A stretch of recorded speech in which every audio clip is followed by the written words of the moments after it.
Da Grécia Antiga às civilizações orientais, muitas culturas acreditaram durante 2000 anos que tudo que existe é composto de 4 elementos: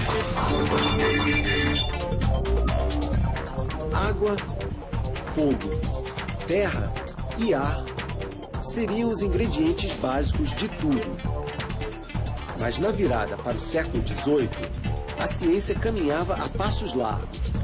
Já não dava mais para acreditar que apenas 4 elementos fossem a matéria-prima do mundo. Naquele momento, cientistas se perguntavam: afinal, o que é a água? Seria algo puro, elementar, ou seria uma mistura de ingredientes? E o fogo? Você já parou para se perguntar por que as coisas se queimam, se desfazem, viram pó? O primeiro homem que conseguiu responder a essas perguntas foi um cientista genial, considerado o pai da química moderna. Você deve ter ouvido uma frase dele: na natureza, nada se perde, nada se cria, tudo se transforma.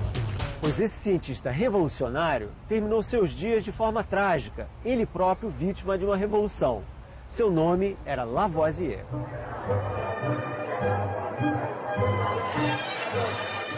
Antoine Lavoisier nasceu em berço de ouro e viveu como um nobre em Paris na metade do século XVIII. Tempos em que a riqueza de poucos começava a incomodar os muitos que passavam fome. Excelente aluno, com apenas 25 anos, ele entrou para a Academia de Ciências da França. Um gênio precoce. Só que, além de químico brilhante, Lavoisier era também coletor de impostos. Isso às vésperas da Revolução Francesa, aquela que terminou com uma grande revolta popular bem aqui na Praça da Bastilha, em Paris. No laboratório, o jovem Lavoisier fazia suas experiências com a ajuda da mulher, a bela Marianne, que tinha apenas 13 anos quando eles se casaram.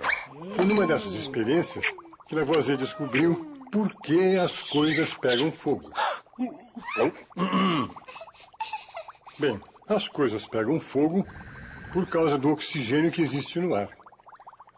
Cobrindo uma vela acesa com um copo, Lavoisier demonstrou que a vela se apaga assim que o oxigênio dentro do copo é consumido pelas chamas. Era 1789, ano da Revolução Francesa. Lavoisier já tinha pesquisado o suficiente para publicar um trabalho inovador chamado Os Elementos da Química, uma obra que acabava com a ideia dos 4 elementos.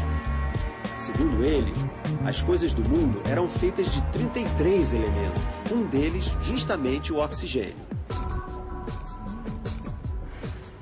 O que restou do laboratório de Lavoisier está hoje no museu em Paris. Nessas experiências, Lavoisier acabou descobrindo algo fundamental sobre a matéria do mundo, que essencialmente as coisas não surgem do nada, nem se destroem para sempre. As coisas apenas mudam de forma. Essa é a famosa lei de conservação da massa de Lavoisier, que no mundo nada se perde e nada se cria, tudo se transforma. Assim, Lavoisier entendeu que um pedaço de madeira, quando se queima, não desaparece. Parte vira cinza e parte vira fumaça que se espalha pelo ar. A madeira, quando queimada, diminui de tamanho, mas não desaparece jamais. Nada no mundo deixa de existir, disse Lavoisier. Não havia como resistir às transformações. Por mais brilhante que fosse, Lavoisier tinha aquele segundo emprego. Era também coletor de impostos e banqueiro. E com a Revolução Francesa, a classe oprimida derrubou a elite dominante. Cabeças começaram a rolar. Lavoisier foi acusado pela Revolução de conspirar com o governo para extorquir dinheiro do povo. Por isso, foi condenado à morte. Gênio ou não, acabou na guilhotina. Lavoisier morreu sem responder à pergunta fundamental que ele mesmo levantou. Por que exatamente nada se perde e tudo se transforma?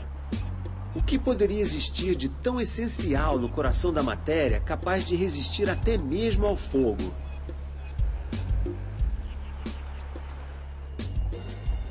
No início do século XIX, o mistério da composição da matéria começou a ser desvendado. Foi aqui, na cidade de Manchester, no norte da Inglaterra, que um cientista apresentou a resposta para a pergunta milenar. Afinal, do que tudo é feito? O nome dele era John Dalton, um sujeito esquisito, que não gostava de gente e jamais se casou. Dalton enxergava muito mal, não conseguia reconhecer a maioria das cores. A doença que ele tinha nos olhos veio a ser batizada de daltonismo, em sua homenagem. Mesmo assim, Dalton foi capaz de mirar longe e buscar lá na Grécia Antiga a resposta para o mistério da matéria. Leucipo e Demócrito disseram: tudo o que existe no mundo é composto de átomos. Em grego, átomo é aquilo que não pode ser cortado, é indivisível. Por causa disso, esses filósofos ganharam o nome de atomistas. A matéria do mundo, para eles, era composta de pequenos grãos, os átomos. Tudo é feito de átomo. Essa foi a resposta de Dalton, inspirada na sabedoria grega. Fazia sentido. Se toda a matéria do mundo é composta de pequenos pedacinhos, os átomos, isso explica por que nada se perde quando um pedaço de madeira se queima. As coisas apenas se transformam. Os átomos mudam de lugar e de arrumação. Uma ideia revolucionária. Na Universidade de Manchester, encontramos o professor Robin Marshall. Ele nos conta que Dalton passou a maior parte da vida em Manchester e se dedicava apenas ao trabalho. Dalton foi o primeiro cientista a demonstrar que cada elemento é único, elementar, porque tem seu próprio átomo.